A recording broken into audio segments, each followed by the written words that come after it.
Hello साथियों, वास नीति आईएएस की ऑनलाइन क्लासेस में आपका स्वागत है।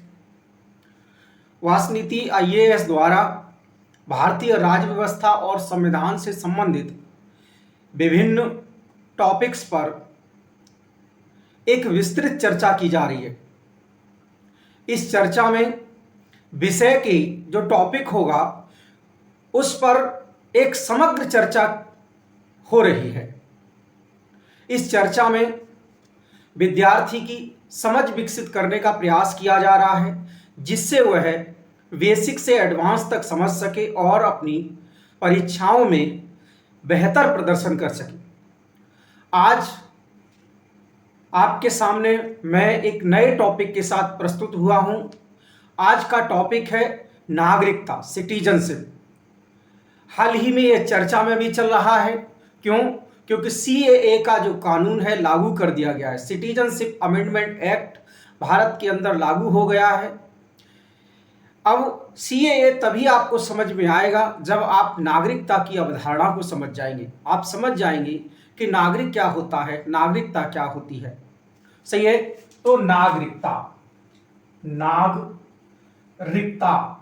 Citizenship of India, citizenship.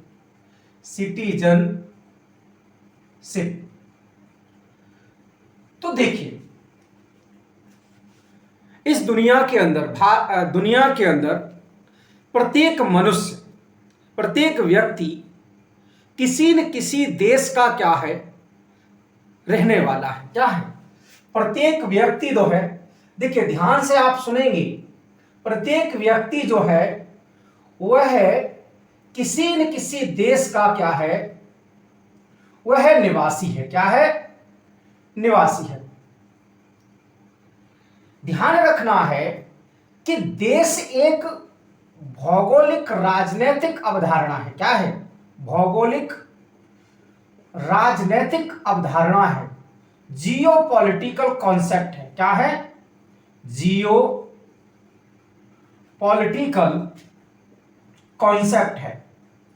मतलब कोई भी व्यक्ति, दुनिया का ऐसा कोई व्यक्ति नहीं है जो किसी भौगोलिक सीमा में निवास न करता हो। जैसे भारत में 140 करोड़ लोग रहते हैं। समझ में आएगा? तो देश क्या है? एक भौगोलिक राजनीतिक अवधारणा है। लेकिन जब किसी देश को शासन करने की स्वतंत्रता मिल जाती है, क्या मिल जाती है?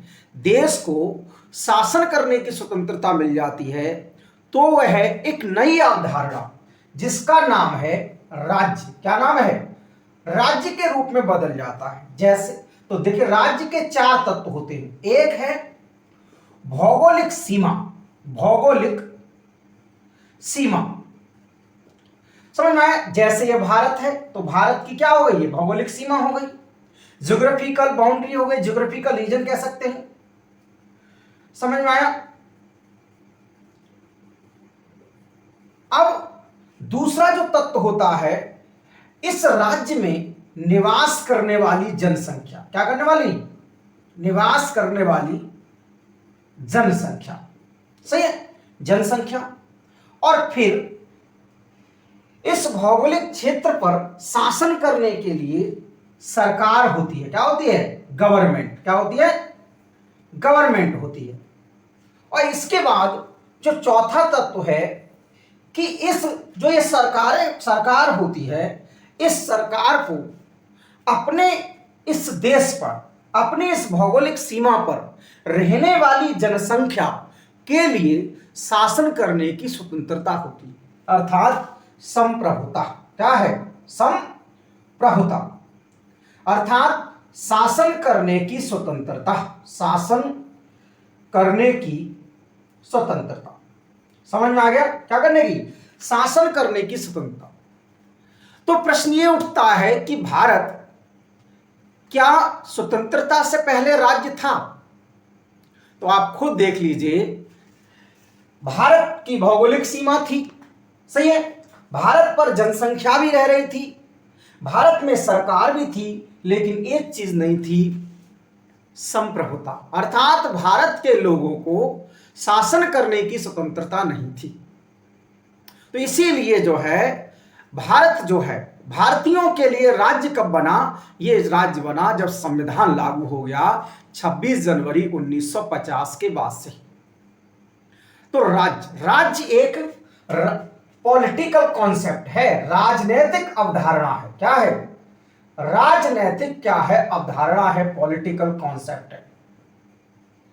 अब देखिए, किसी देश में जो व्यक्ति है वो दो तरीके के हो सकते हैं, सही है? एक कौन से वो लोग? एक हैं वो लोग जो देश के निवासी हैं। क्या हैं?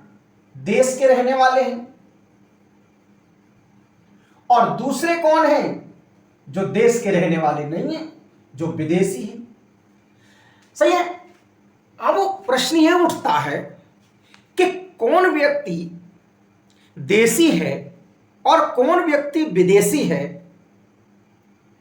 यह कैसे पता लगाया जाए? यह सबसे बड़ा क्या है? अब इसके लिए क्या होता है, विदेशी व्यक्ति जो भी आता है उसके लिए पासपोर्ट बनाया जाता है। क्या बनाया जाता है? पासपोर्ट। और देशी जो व्यक्ति है इसको दी जाती है नागरिकता। क्या दी जाती है? नागरिकता प्रदान की जाती है, सिटीजनशिप। क्या प्रदान की जाती है? सिटीजनशिप। आप विदेशी हैं, पासपोर्ट दिखा दीजिए, आप पता चल जाएंगे विदेशी हैं। और आप भारत के रहने वाले हैं, ये पता कब चलेगा? जब आप नागरिकता प्रूफ कर देंगे। क्या कर देंगे? नागरिकता। क्या है? और ये इसका मतलब क्या है? नागरिकता क्या है? एक पहचान है। क्या है? किसी व्यक्ति की किसी राज्य में रहने के लिए एक पहचान है, इस आइडेंटिटी है। क्या है? एक आइडेंटिटी है। समझ में आया? क्या रहती है? आइडेंटिटी। इसीलिए आपका आधार कार्ड, वोटर कार्ड, सही है, आधार कार्ड आपका बनाया जाता है, ड्राइविंग लाइसेंस बनाया जाता है, वोटर आईडी बनाया जाता है। सही है? तो ये विभिन्न तरीके के जो पहचान पत्र होते हैं जिनके माध्यम से आप प्रूफ करते हैं कि आप भारत के रहने वाले हैं। समझ में आया? तो पहचान पत्र क्या है? पहचान पत्र के माध्यम से पता चलेगा। इसका मतलब ये हुआ कि नागरिकता जो है वह एक राजनीतिक अवधारणा है। क्या है? एक राजनीतिक, ये भी एक क्या है? राजनीतिक अवधारणा है, पॉलिटिकल कॉन्सेप्ट है। क्या है? कैसे? देखिए, प्रत्येक व्यक्ति जो है वह उसकी जो पहचान है वो कई आधारों पर हो सकती है। जैसे धर्म के आधार पर, जाति के आधार पर, सही है, क्या है, क्षेत्र के आधार पर, भाषा के आधार पर, बहुत सारे तरीके हो सकते हैं। एक व्यक्ति की जो पहचान है वह कई रूपों में होती है। सही है? जैसे आर्थिक आधार पर, कि मान लीजिए कि वो डॉक्टर है, इंजीनियर, प्रोफेशन है उसका, व्यवसाय। सही है? अब कोई व्यक्ति भारत का निवासी है, यह कैसे प्रूफ होगा? तो इसका प्रूफ होता है नागरिकता। क्या होता है? नागरिकता। तो किसी व्यक्ति को जब नागरिकता मिल जाती है तो वह नागरिक बन जाता है। क्या बन जाता है? नागरिक बन जाता है। अर्थात नागरिकता जो है वह राज्य के और किसी व्यक्ति के मध्य संबंधों को बनाती है। क्या करती है? नागरिकता क्या करती है? आप इसको स्क्रीनशॉट ले लीजिए। आप ये अवधारणा हम समझा रहे हैं आपसे, समझ में आया? सही है? स्क्रीनशॉट ले लीजिए। समझ में आया? तो देखिए अगली बात कि नागरिकता जो है वह क्या करती है? संबंध स्थापित करती है किसके बीच में? नागरिक के मध्य और राज्य के मध्य। सही है? देखिए हमने क्या बताया कि प्रत्येक व्यक्ति की पहचान होती है धार्मिक क्षेत्र में, धर्म के आधार पर, जाति के आधार पर, सही है, भाषा के आधार पर, क्षेत्र के आधार पर, रंग के आधार पर। सही है? और भी बहुत सारे तरीके हो सकते हैं। और इसके अलावा जो है, एक और भी तरीके हो सकते हैं, धर्म, जाति, हाँ एक लिंग भी एक पहचान का पार्ट। ये सारे तरीके हो सकते हैं, लेकिन एक तरीका है कि कोई व्यक्ति किसी राज्य में निवास करता है। किसमें निवास करता है? राज्य में रहता है। क्या रहता है? जब राज्य में रहता है तो राज्य के मध्य, राज्य और व्यक्ति के मध्य कैसे संबंध स्थापित किया जाए, इसके लिए कॉन्सेप्ट है नागरिकता। क्या है? नागरिकता। और ये व्यक्ति जब नागरिकता धारण कर लेता है तो क्या हो जाता है? नागरिक, सिटीजन हो जाता है। सही है। और नागरिकता के साथ साथ इसको क्या हो जाते हैं? इसको अधिकार मिल जाता है इस राज्य में। सही है, अधिकार इसको प्राप्त हो जाते हैं, कुछ इसके कर्तव्य भी निर्धारित किए जाते हैं। क्या निर्धारित किए जाते हैं? इस नागरिक को अधिकार भी मिल जाते हैं और साथ साथ क्या मिल जाता है? कर्तव्य। और साथ साथ इसको इस किसी भी राज्य में, अपने राज्य में रहने की वैधानिकता, लीगलिटी भी प्राप्त हो जाती है। क्या प्राप्त हो जाती है? लीगलिटी। सही है, समझ में आया? तो राज्य और व्यक्ति के बीच में संबंधों के लिए नागरिकता जो है वह अति आवश्यक है। क्या है? नागरिकता जो है वह क्या है? अति आवश्यकता। सही है, कोई डाउट? अब क्यों ऐसा होता है, ये नागरिकता का अवधारणा क्यों लाई जाती है, इसका कारण क्या हो सकता है? देखिए, राज्य का काम है शासन करना। राज्य का क्या काम है? शासन करना। तो यहां कह सकते हैं सरकार का काम है शासन करना। क्या करना? शासन करना। सही है, कोई डाउट? क्या करना? शासन करना। विशेषकर लोकतंत्र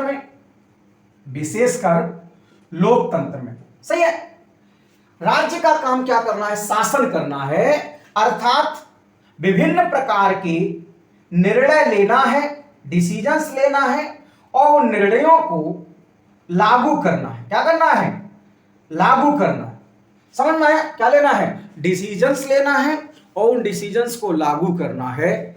यह कर्तव्य किसका है? राज्य का कर्तव्य है। सही है, लोकतंत्र में कहा गया है कि शासन का उद्देश्य है लोगों का कल्याण करना। क्या करना? लोगों का क्या करना? कल्याण करना। सही है, क्या करना? कल्याण के साथ साथ उनको एक डिग्निफाई लाइफ, गरिमापूर्ण जीवन प्रदान करना। क्या प्रदान करना? सही है, क्या प्रदान करना? गरिमापूर्ण जीवन प्रदान करना। यह राज्य का क्या है? ड्यूटी है, ड्यूटी ऑफ स्टेट है। भारत क्या है? एक राज्य है जिसका ऑब्जेक्टिव है शासन का कि लोगों का ज्यादा से ज्यादा क्या करना? वेलफेयर करना। क्यों? क्योंकि भारत राज्य एक कल्याणकारी राज्य है। क्या है? भारत कैसा राज्य है? कल्याणकारी राज्य है। सही है, क्या राज्य है?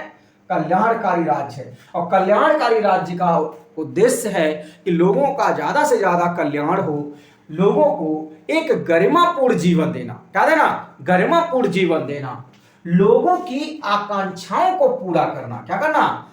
जनता या लोग, सही है, जनता की आकांक्षाओं को पूरा करना। क्या करना? आकांक्षाओं को पूरा करना। ये किसका काम है? शासन अर्थात राज्य का दायित्व है, सरकार का दायित्व है कि वह लोगों की आकांक्षाओं को पूरा करे।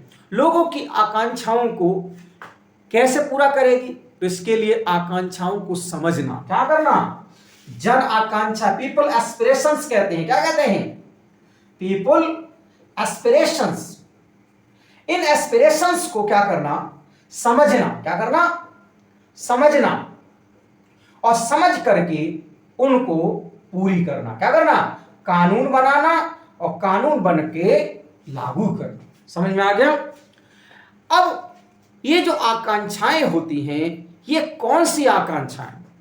तो किसी भी देश, किसी भी व्यक्ति की, किसी भी समाज की तीन ही आकांक्षाएं होती है, चौथी नहीं। पहली आकांक्षा होती है, जन आकांक्षा होती है, वह है सुरक्षा। क्या है? पहली आकांक्षा है सुरक्षा। प्रत्येक मनुष्य चाहता है कि वह जिस देश में रह रहा है, जिस राज्य में रह रहा है वहां उसको सुरक्षित जीवन मिले।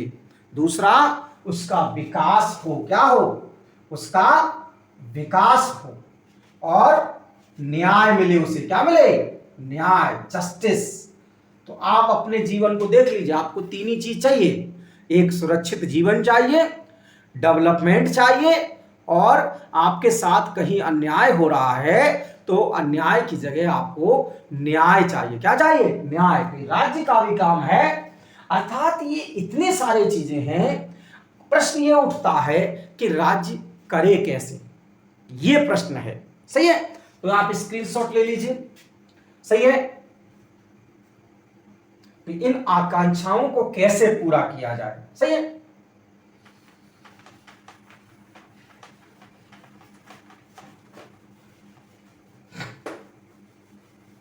तो मैंने क्या कहा कि जो राज्य है, राज्य मतलब भारत सरकार, तो राज्य का ऑब्जेक्टिव है, उद्देश्य है, क्या मैंने कहा, क्या करना?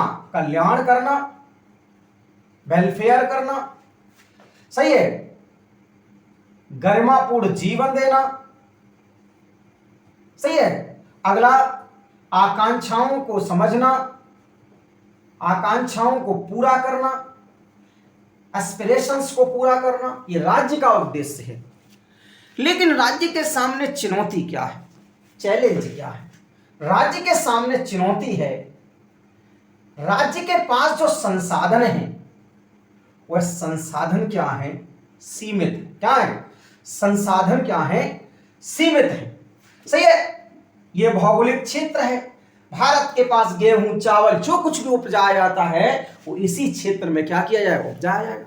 या तो भारत को क्या करना पड़ेगा? व्यापार करना पड़ेगा। अब ये जो सीमित संसाधन है इनको बेहतर तरीके से कैसे उपयोग किया जाए? सही है? क्या? अनुकूलतम उपयोग, ऑप्टिमम। सही है? बेहतर उपयोग और अनुकूलतम उपयोग, अनुकूलतम उपयोग, जिससे सभी लोगों का कल्याण हो सके, सभी को गरिमापूर्ण जीवन मिल सके, सभी की आकांक्षाएं पूरी हो सके। समझ में आ गया? अब बेहतर जो संसाधन है, ये संसाधन कोई भी हो सकता है, सारे लोहा, कोयला, भूमि, कृषि, जो कुछ भी है सारा, तो बेहतर उपयोग हो सके और अनुकूलतम उपयोग, ऑप्टिमम यूज, ऑप्टिमम यूज। समझ में आया? अब ये संसाधनों का बेहतर उपयोग कैसे होगा? जब राज्य को यह पता हो कि उसकी संख्या कितनी है, उसके क्षेत्र में रहने वाले जो जन हैं उनकी संख्या कितनी है। क्या है? समझ में आया? जो जन है उनकी संख्या कितनी है। अब ये जो जनसंख्या है इसकी काउंटिंग कैसे हो, गणना कैसे हो, इसके लिए क्या करना पड़ेगा? गणना करने के लिए प्रत्येक नागरिक को क्या देना पड़ेगी? पहचान पत्र। क्या देना पड़ेगा? पहचान पत्र। और पहचान पत्र जो है वो किसको दिया जाना चाहिए? उसी व्यक्ति को दिया जाना चाहिए जो यहां पर रह रहा है। कौन कौन से आधार हो सकते हैं आगे हम बात करेंगे। सही है?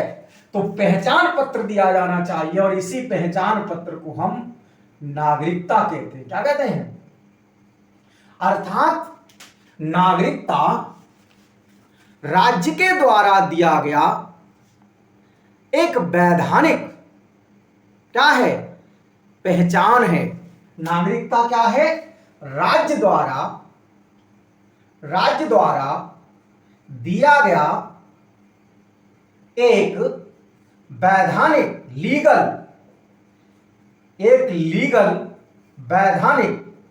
लीगल क्या है? पहचान है। Citizenship is a legal identity. सही है? Provided by state. समझ में आया? क्या है? नागरिकता क्या है? राज्य द्वारा दिया गया एक वैधानिक पहचान है। सही है? क्यों ऐसा करता है राज्य? क्यों? इसलिए कि अपने संसाधनों का बेहतर तरीके से उपयोग कर सके। समझ में आया? तो ये क्या है? एक लीगल पहचान है नागरिकता। समझ में आ गया? कोई डाउट? तो आपके अंदर नागरिकता, इसीलिए भारतीयता क्या है? एक पहचान है। क्या है? आप कौन है? इंडियन है। इंडियन आपकी क्या है? पहचान है। जब आपके अंदर ये भाव उत्पन्न हो जाए, सही है, जब आप जाति धर्म संप्रदाय से ऊपर उठ करके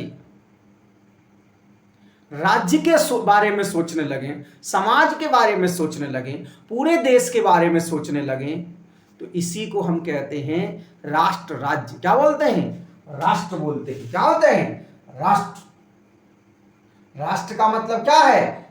एक मानसिक चेतना, एक मेंटल कॉन्शियसनेस, मानसिक चेतना, मेंटल कॉन्शियसनेस, मेंटल, समझ में आया? मानसिक चेतना जिसमें कोई भी नागरिक, कोई व्यक्ति अपने राज्य के बारे में, सही है, बेहतर सोचता है। उसके अंदर किसी भी प्रकार की नैरोनेस नहीं होती है, किसी भी प्रकार की संकीर्णता नहीं होती है। समझ में आ गया? तो राष्ट्र, तो हम किस, कहां रहते हैं? अपने राष्ट्र में रहते हैं। तो राष्ट्र प्रेमी और देशभक्त, देखिए राष्ट्रभक्त होना और देशभक्त होना दोनों में अंतर है। सही है? देशभक्त का मतलब अपने भूगोल से प्रेम करना, उसके लिए कुछ भी करना, तो ये देश प्रेम हो गया। और राष्ट्र का मतलब सभी संकीर्णताओं से मुक्त होकर के अपने देश के बारे में अच्छा अच्छा सोचना, तो ये सब क्या है? ये राष्ट्र। सही है? तो कहा भी जाता है कि भारत अभी भी राष्ट्र नहीं है, क्योंकि भारत के लोग जो हैं नागरिक, सरकार के द्वारा तो नागरिक बना दिए गए, लेकिन अभी भी जाति धर्म संप्रदाय में क्या है? अभी भी उनकी मानसिकता है। तो राज्य समझ में आ गया। अब जब किसी नागरिक को नागरिकता मिल गई, तो अब नागरिक का क्या कर्तव्य है? देखिए, इसको स्क्रीनशॉट ले लीजिए। देखिए, मैंने आपसे क्या कहा कि नागरिकता क्या है? किसी व्यक्ति को राज्य के द्वारा प्रदान की गई, सही है, एक वैधानिक, एक लीगल पहचान है जिसे हम नागरिकता कहते हैं। जिस व्यक्ति को यह वैधानिक आइडेंटिटी, लीगल पहचान मिल जाती है, उसे हम नागरिक कहते हैं। क्या कहते हैं? सिटीजन कहते हैं। क्या कहते हैं? सिटीजन। समझ में आया? क्या मैंने कहा कि किसी व्यक्ति को राज्य के द्वारा वैधानिक पहचान दे दी जाती है, तब यह व्यक्ति क्या कहलाता है? नागरिक कहलाता है। क्या कहलाता है? नागरिक कहलाता है। ध्यान रखना, यह वैधानिक पहचान जो है वह दो तरीके से दी जा सकती है। एक क्या है? संविधान, वो भी एक सर्वोच्च कानून है। सही है? संविधान जो कि सुप्रीम लॉ है, सर्वोच्च कानून है, इसके माध्यम से दी जा सकती है। और दूसरा है कानून बना करके। कैसे? कानून बना के। तो संसद क्या कर सकती है? कानून बना के। क्या बना के? कानून बना के। तो कानून बना के भी आपको पहचान दी जा सकती है। समझ में आ गया? कोई डाउट? सही है? तो ये व्यक्ति, अब ये जो नागरिक है, जब इस नागरिक को नागरिकता मिल जाती है, तो इसको कुछ क्या मिल जाते हैं? कुछ अधिकार मिल जाते हैं। क्या मिल जाते हैं? कुछ अधिकार मिल जाते हैं, और साथ साथ इसके कुछ कर्तव्य भी निर्धारित किए जाते हैं। राइट एंड ड्यूटीज इसकी हो जाती है। क्या हो जाती हैं? इसके कुछ राइट्स हो जाते हैं, और इसको कुछ क्या हो जाती है? इसकी कुछ ड्यूटी निर्धारित की जाती है। समझ में आएगा? क्या है? इसको कुछ अधिकार मिल जाते हैं, और साथ साथ इसके क्या किए जाते हैं? कर्तव्य निर्धारित किए जाते हैं। ये जो अधिकार हैं, कुछ ऐसे अधिकार होते हैं जो संविधान द्वारा प्राप्त हैं। क्या प्राप्त हैं? संविधान द्वारा प्राप्त होते हैं। इन्हें हम कहते हैं संवैधानिक अधिकार। क्या कहते हैं? संवैधानिक अधिकार। सही है? Constitutional right. क्या कहते हैं? Constitutional right. आप ध्यान से पढ़ते, सुन ले, ध्यान से पढ़ते जाइए। ध्यान रखना, आपको हम शॉर्टकट नहीं पढ़ा रहे हैं इस क्लास में। आपको ध्यान से एक एक बात को ध्यान रखना। आपसे कोई पूछ ले कि व्हाट इज फंडामेंटल राइट, तो आप क्या बताएंगे? Fundamental right is the right provided by the constitution. संविधान के द्वारा जो अधिकार प्राप्त दिए जाते हैं उसे हम क्या कहते हैं? कॉन्स्टिट्यूशनल राइट कहते हैं, संवैधानिक अधिकार कहते हैं। क्या कहते हैं? संवैधानिक अधिकार कहते हैं। सही है। और दूसरा, कुछ ऐसे अधिकार होते हैं जो कानून के द्वारा दिए जाते हैं, कानून बना करके, संसद द्वारा कानून बना करके दिए जाते हैं, इनको हम कहते हैं कानूनी अधिकार। क्या कहते हैं? कानूनी अधिकार। सही है। तो कानूनी अधिकार, कुछ ऐसे अधिकार होते हैं जो कानून के माध्यम से दिए जाते हैं, इनको हम कानूनी अधिकार कहते हैं। और जो संविधान द्वारा दिए जाते हैं उन्हें हम संवैधानिक अधिकार कहते हैं। सही है, कोई डाउट? अब जब अधिकार दे दिए गए तो साथ साथ नागरिक के क्या हैं? कर्तव्य भी निर्धारित होते हैं। क्या होते हैं? कर्तव्य भी निर्धारित होते हैं। तो नागरिक का क्या कर्तव्य है? नागरिक का, वैसे तो हम आपको डिटेल में पढ़ाएंगे, बस आप ये समझ लीजिए कि नागरिक का कर्तव्य है कि वह सक्रिय रूप से नागरिक की भूमिका निभाए, नागरिक होने की भूमिका निभाए। जैसे जब चुनाव हो तो चुनाव में वो वोट डाले। सही है, समझ में आया? क्या हो, जब चुनाव हो तो चुनाव में क्या डाले?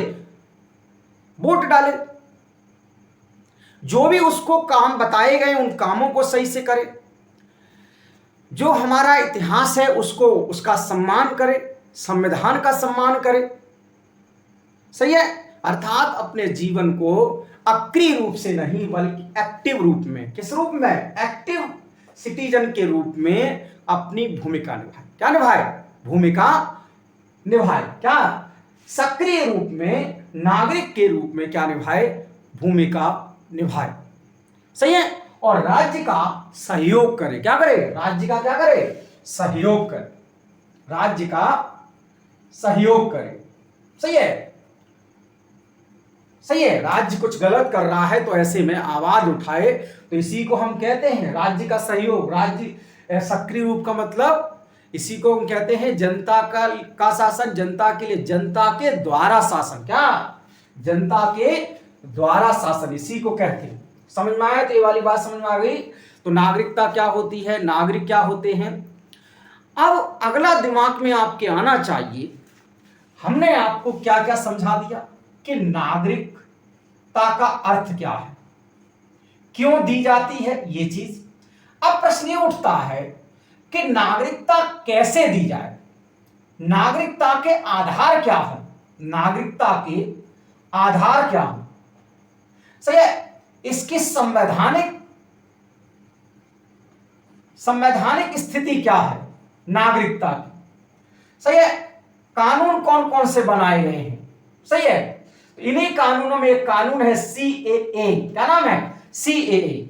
एक्चुअली 1955 में एक कानून बनाया गया था, सीए, सिटीजनशिप एक्ट, नागरिकता अधिनियम। क्या बनाया गया था?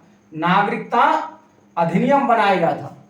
इसी नागरिकता अधिनियम में संशोधन किया गया, कई बार संशोधन किया गया है, तो इसीलिए सिटीजनशिप अमेंडमेंट एक्ट। क्या है? सिटीजनशिप। तो सीए की फुल फॉर्म क्या है? Citizenship amendment act. सही है, सिटीजनशिप अमेंडमेंट एक्ट। सही है। तो ये चीज, अब प्रश्न ये हमने क्या कहा कि न किसी भी व्यक्ति को किसी देश के अंदर राज्य के द्वारा नागरिकता किस आधार पर दी जानी चाहिए। क्या उसकी जाति के आधार पर नागरिकता दी जानी चाहिए? क्या उसके धर्म के आधार पर दी जानी चाहिए? क्या उसकी भाषा के आधार पर दी जानी चाहिए? कि क्या उसकी आर्थिक स्थिति के आधार पर दी जानी चाहिए? वैसे तो इसका बहुत डिटेल कॉन्सेप्ट है, प्लेटो, अरस्तु बहुत सारे विचार दे चुके, लेकिन हम आपको बताएंगे एक सामान्य कंडीशन में कि नागरिकता जो है किस आधार पर दी जानी चाहिए।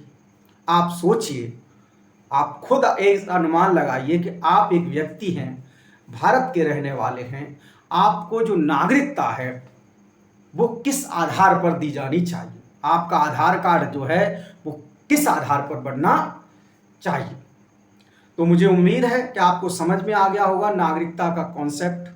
नेक्स्ट वीडियो में हम यह बताएंगे आपको कि नागरिकता के कौन कौन से आधार हो सकते हैं, क्या मिलने के क्या क्या आधार हो सकते हैं, और किसी व्यक्ति की नागरिकता को खत्म करने के भी आधार क्या क्या हो सकते हैं।